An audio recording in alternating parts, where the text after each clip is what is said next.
in the 9th. And Idaho Falls Chukars coach has the story of a lifetime, his lifetime, a lifetime that saw World Series home runs and more than a decade behind bars. But now he's back in baseball, sharing his inspirational story. Holding, high, deep right center field. McBride going back, Maddox going back, home run! Willie Mays Aikens, a first-round pick in 1975, became the first player to ever have 2 multiple home run games in the World Series. But there was something many didn't know in 1980. Every game of the World Series, I snorted cocaine. Aikens spent 4 years playing first base with the Royals, but a drug and alcohol habit nearly took a promising power hitter's career away. I got traded to the Toronto Blue Jays. I signed a 2-year contract.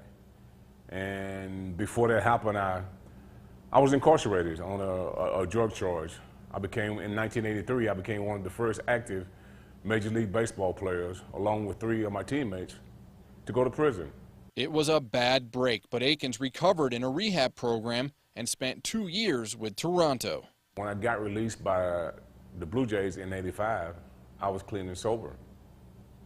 And I wasn't drinking or drugging. But I also couldn't find a baseball job in the United States.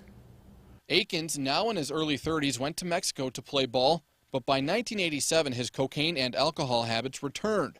In 1991, a domestic violence charge prevented him from returning south of the border. When I retired, my involvement with drugs became a daily thing.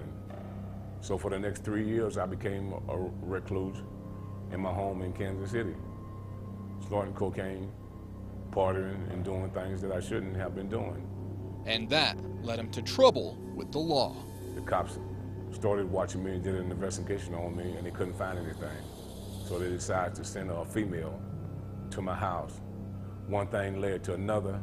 I ended up getting drugs for this female.